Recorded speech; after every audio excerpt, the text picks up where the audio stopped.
सभी को नमस्कार। अम्मा भगवान शरणम। आप सभी को श्री कल्की के गुरुकुल में स्वागत है। श्री कल्की से प्रार्थना करते हुए आज के कार्यक्रम का शुभारंभ करेंगे। ओम श्री सर्वदेव परम करुण परम ज्योति नमः। ओम श्री सर्वदेव परम करुण परम ज्योति नमः। ओम श्री सर्वदेव परम करुण परम ज्योति नमः।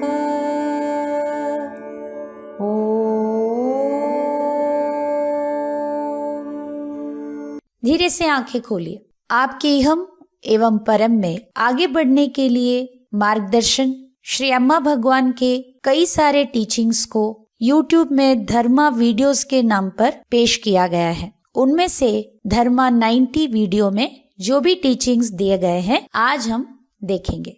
हर दिन सारे विश्व में श्री कल्की के द्वारा कई सारे चमत्कार घट रहे हैं। चमत्कार प्राकृतिक सिद्धांत का विरुद्धाचरण नहीं करते, वो उच्च सिद्धांतों के अनुयायी होते हैं। चमत्कार के उद्देश्य है आपके मन के चंगुल से आपको मुक्त करना। तो यहाँ पर आप देख सकते हैं कैसे श्री अम्मा भगवान के श्री मूर्ति से विविध वस्तु प्रत्यक्ष हुआ है।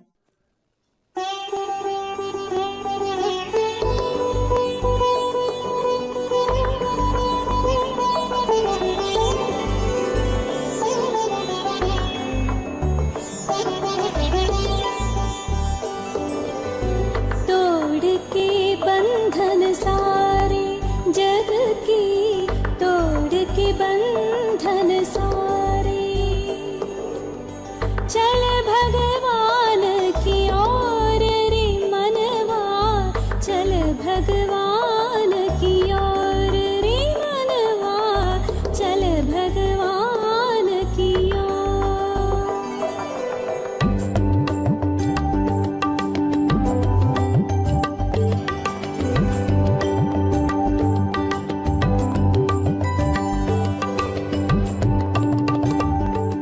अभी हम श्री भगवान जी के दिव्य वाणी जहाँ पर प्रश्न पूछा गया कि चमत्कारों के बारे में हमें बताइए, तो चलिए सुनते हैं श्री भगवान जी के उत्तर।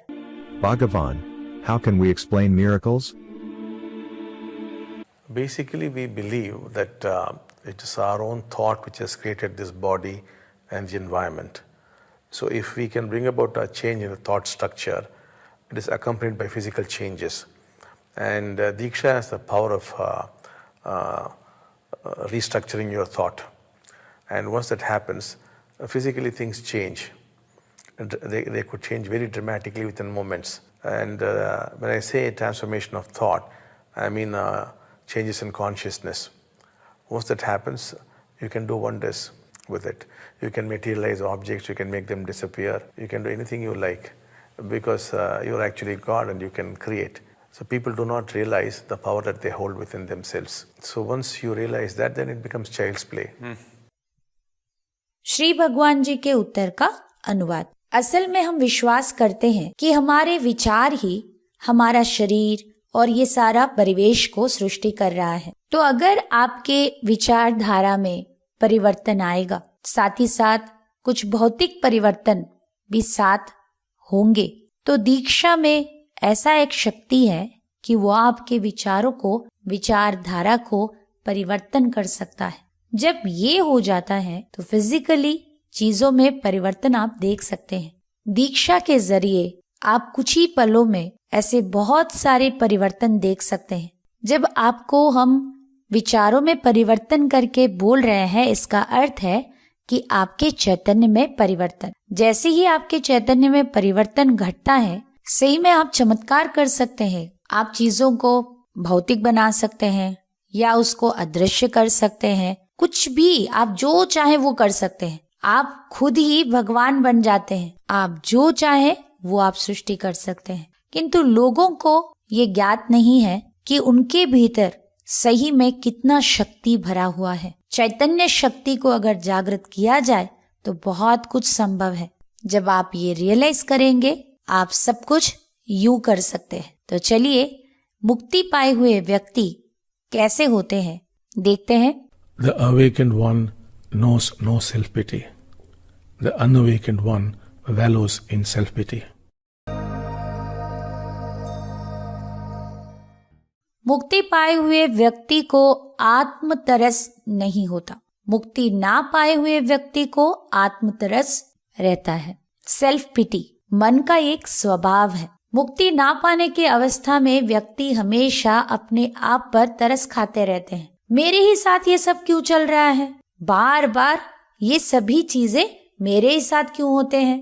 कितने बार मैं इसी के बारे में पूछती रहती हूँ। कितने बार मैं ऐसे चुप रहूंगी? नहीं, मुझे कोई समझौता नहीं करना है। अगर इस बार भी मैं चुप रहूंगा तो सभी मेरा फायदा उठाएंगे। अरे कोई मुझे समझता क्यों नहीं? भगवान भी मुझे कहाँ कुछ देते हैं, किंतु लोग बोलते हैं कि भगवान सभी को प्यार करते हैं। नहीं, मुझे नहीं लगता कि भगवान मुझे प्यार करते हैं। हमेशा आप एक प्रश्न में फंसे रहते हैं कि मेरे ही साथ ऐसा क्यों? मैंने मेरे परिवार के लिए कितना कुछ त्याग किया है, फिर भी मेरे साथ ऐसा क्यों? हमेशा आप एक सेल्फ पिटी में, क्योंकि वो माइंड का एक आदत है। इस सेल्फ पिटी में हमारा ये मन जो है ये सरवाइव होता रहता है। जैसे ही आपके भीतर आंतरिक वार्तालाप बंद हो जाता है, वहाँ पर सेल्फ पिटी भी बंद हो जाता है। मुक्ति पाए हुए व्यक्ति के लिए आंतरिक वार्तालाप नहीं है, इसीलिए उनके अंदर सेल्फ पिटी, आत्मतरस भी नहीं है। चलिए अभी हम टाइमलेस इनसाइट्स देखेंगे। If you realize all these, that all events, incidents are divine, holy and nothing is right or wrong, good or bad. You have been given skills to test yourself, life is mirroring you, there will be a change in your body chemistry. Sri Bhagwan. यदि आप इन सभी को एहसास करते हैं कि सभी घटनाएं दिव्य पवित्र है और कुछ भी सही गलत अच्छा बुरा नहीं है, आपको खुद को परखने का हुनर दिया गया है। जिंदगी आपको प्रतिबिंबित कर रही है, तब आपके शरीर की केमिस्ट्री में बदलाव आएगा। चलिए इसके बारे में और गहराई से देखेंगे। जब शरीर के केमिस्ट्री रसायन बदलते हैं तो आप करुणा को आविष्कार करना नहीं, बल्कि आप स्वयं करुणा बन जाते हैं। जैसे कि रमन महर्षि का शरीर के रसायन जिस तरीके से थे, रामकृष्ण परमहंसा के शरीर की व्यवस्था जिस प्रकार से था, वो साधारण लोगों के जैसे नहीं था। बॉडी केमिस्ट्री जैसे ही परिवर्तन होगा तो वो हमारे डीएनए को भी बदल देगा। तो हमारे डीएनए में 2 प्रोटीन हेड्स होते हैं। जैसे ही हमारे बॉडी केमिस्ट्री चेंज होता है तो ये डिफरेंट पोजीशंस में बदल जाते हैं। हमें एक बात अच्छी तरह से समझना है कि हमारे जो इमोशंस हैं, ये सारे इमोशंस अल्टीमेटली हमारे डीएनए के द्वारा ही नियंत्रित है। हमारे डीएनए लगातार वाइब्रेट होता रहता है। जैसे ही डीएनए में परिवर्तन आएगा तो हमारे हृदय, मस्तिष्क सभी में एक परिवर्तन हम देख सकते हैं। आज हमारे भीतर करुणा क्यों नहीं है? क्योंकि हमारे शरीर का केमिस्ट्री, बॉडी केमिस्ट्री जो है उस प्रकार से है, वैसे एक रसायन हमारे भीतर फ्लो हो रहे हैं। अगर हमारे डीएनए ही परिवर्तित हो रहा है, वो अलग तरीके से वाइब्रेट होना शुरू करेगा। अगर आप ये सारे टीचिंग्स को अच्छी तरह से समझ रहे हैं तो ये सारे टीचिंग्स जैसे जैसे आपके लिए रियलाइजेशन बनते हैं, वो भी आपके भीतर डीएनए में, आपके बॉडी केमिस्ट्री में परिवर्तन ला सकता है। अभी हम श्री भगवान जी के और एक टीचिंग को देखेंगे। सही रिश्ते स्थापित करना मुक्ति पाने के सबसे तेज तरीकों में से एक है। तो हमें बहुत सालों से ये बताया जा रहा है कि हमें हमारे माता पिता के साथ रिश्ता सही करना होगा। अगर ये रिश्ता हमारा ठीक नहीं होता है तो उसका परिणाम आप बाकी सभी रिश्तों में देख सकते हैं। जैसे कि पिताजी के साथ अच्छा रिश्ता नहीं है, आपके पति के साथ भी अच्छा रिश्ता नहीं हो सकता। माँ के साथ अच्छा रिश्ता नहीं है तो पत्नी के साथ के रिश्ता भी बिगड़ सकता है। आप अगर असल में चाहते हैं अपने रिश्तों को सही करने के लिए तो सबसे पहले आपको अपने माता पिता के साथ रिश्ता ठीक करना है। इसीलिए बार बार वर्णस में आपको यही बात कहा जाता है, क्योंकि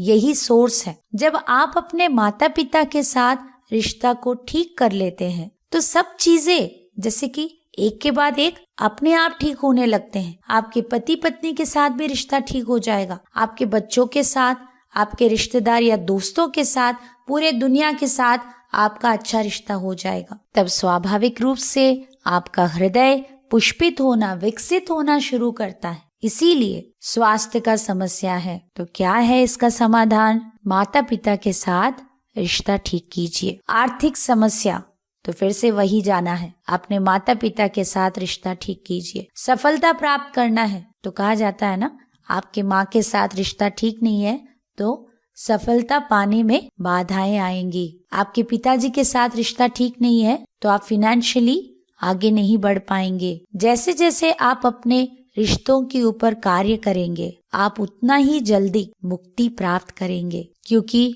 आप कौन है, खुद को कैसे जाने, हमारे रिश्तों को देखना है।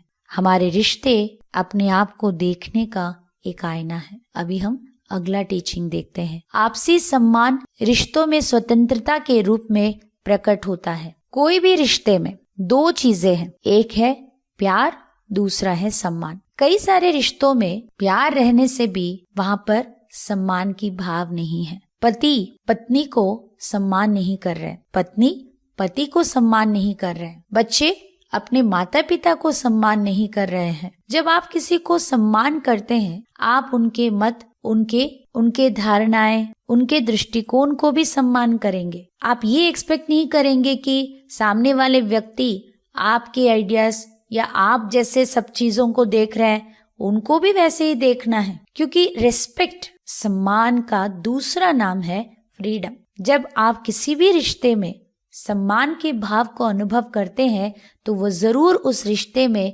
मैनिफेस्ट होता है फ्रीडम के रूप में, जहाँ पर सामने वाले व्यक्ति जैसे हैं आप उन्हें वैसे रहने देते हैं। वैसे होने से आपको कोई समस्या नहीं होता है। कई बार आप ये चीज को अपने रिश्तों में अनुभव कर रहे होंगे कि आप उन्हें प्यार करते हैं मगर सम्मान नहीं करते। बहुत सारी महिलाएं अपने परिवार में शिकायत करते हैं कि उन्हें प्यार करते हैं सभी, किंतु रिस्पेक्ट या सम्मान नहीं देते हैं। जहाँ पर सम्मान नहीं है वहाँ पर उस रिश्ते में कोई स्वाधीनता भी नहीं रहेगा। सफलता का रहस्य देखेंगे। सुख को नकारना सफलता प्राप्त करना है। मुक्ति ना पाने की अवस्था में हर एक व्यक्ति को सफलता के लिए जरूर अपने अंदर ग्रिट, मतलब एक जिद के साथ मुझे ये करना ही है, किसी भी तरह किसी भी हालत में मुझे करना ही है। आपके भीतर वो साहस, वो धैर्य, अपने अंदर से वो एक तड़प होना चाहिए जहाँ पर आप किसी भी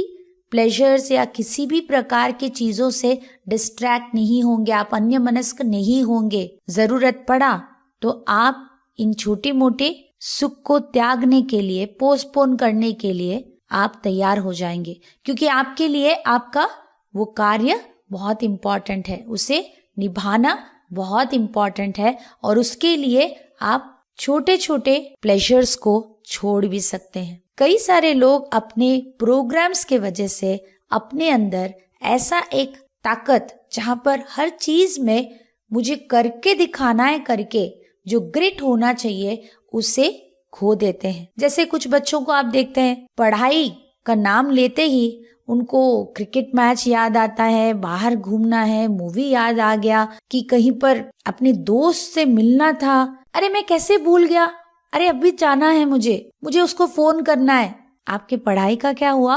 वो ना बाद में मूवी देख के आएंगे ना, टीवी देखेंगे, अभी तो हमें ये मैच देखना ही होगा। पढ़ाई कर लेंगे टीवी देखने के बाद, या बाहर घूम के आएंगे तब देख लेंगे। जब आपके भीतर एक ग्रिट होता है आप उसी में लगे रहते हैं, और जो लोग हर काम में मग्न होकर लगे रहते हैं वही विनर्स बनेंगे, वही विजेता बनेंगे।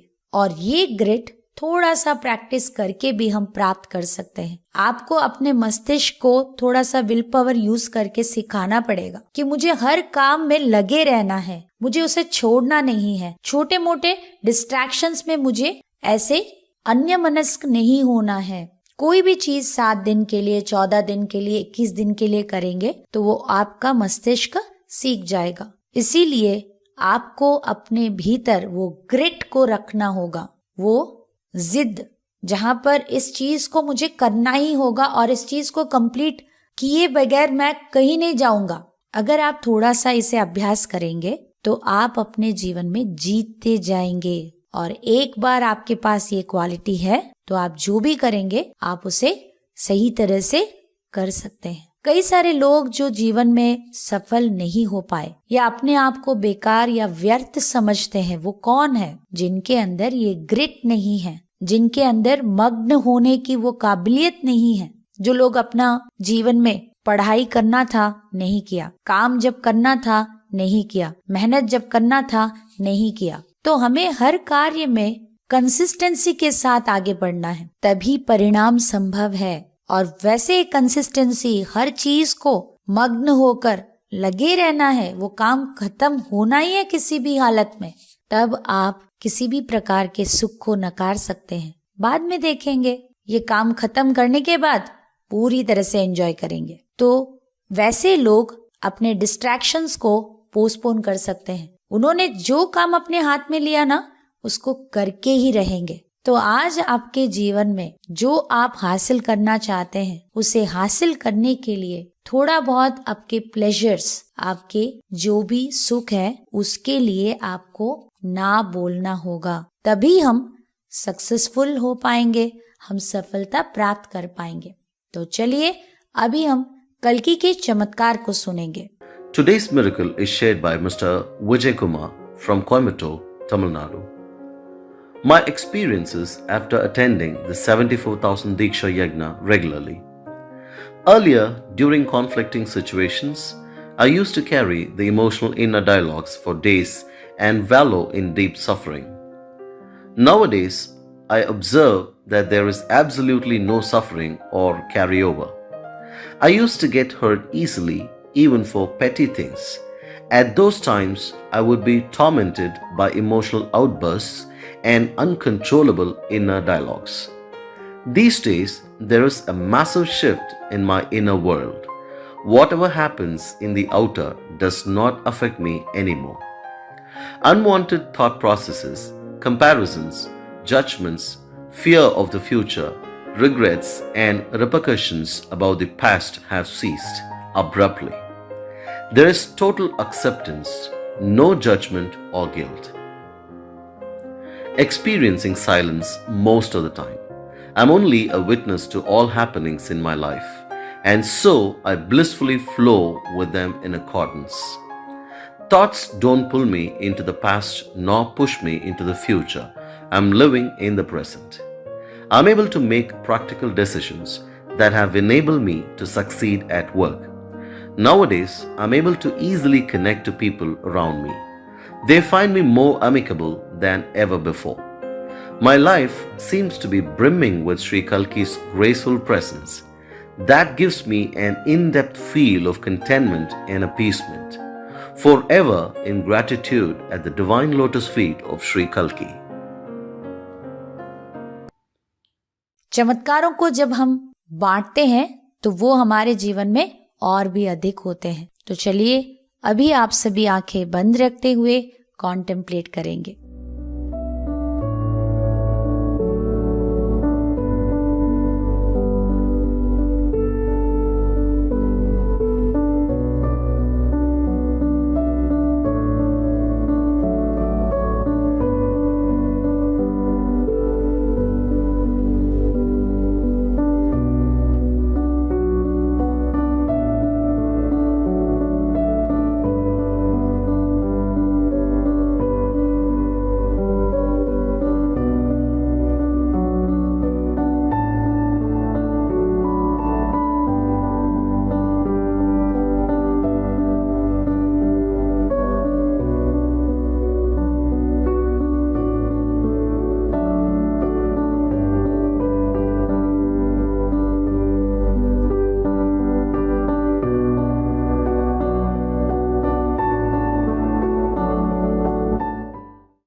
श्री कल्की से अनुरोध कीजिए, आज आपने जो भी ज्ञान प्राप्त किया है, ये ज्ञान आपके लिए आपका अपना रियलाइजेशन बनना है। वैसे अभी प्रार्थना करें। ॐ श्रीं सर्वदेव परं करुण परं ज्योते नमः। ॐ श्रीं सर्वदेव परं करुण परं ज्योते नमः। ॐ श्रीं सर्वदेव परं करुण परं ज्योते नमः।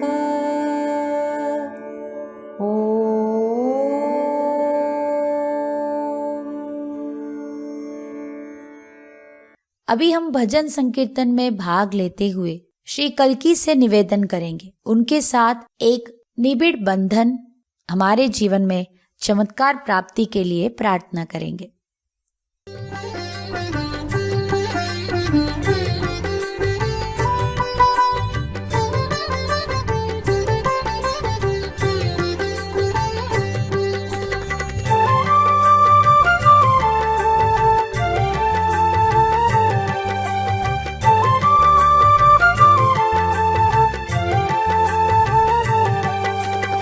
அனைத்துலகும் ஆண்டிடும் பாதம், அல்லும் பகலும் காத்திடும் பாதம், அனைத்துயிரையும் நடத்திடும் பாதம், அம்மா பகவான் திருமலர் பாதம். அம்மா பகவான் திருமலர் பாதம்.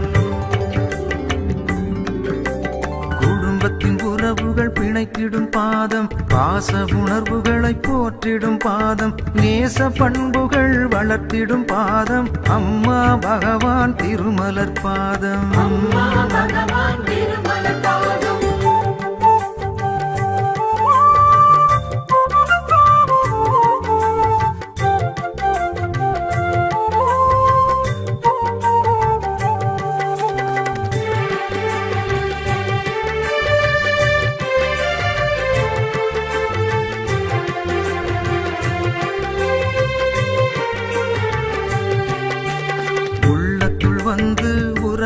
பாதம், உண்மை நிலையை ஏற்றிடும் பாதம், வரங்கள் எல்லாம் வழங்கிடும் பாதம், அம்மா பகவான் திருமலர் பாதம். அம்மா பகவான் திருமலர் பாதம். வாழ்வின் நெறிகளை வகுத்திடும் பாதம், தாழ்வு நிலையின்றி தாங்கிடும் பாதம், ஏற்றங்கள் பெருக செய்திடும் பாதம், அம்மா பகவான் திருமலர் பாதம். அம்மா பகவான் திருமலர் பாதம்.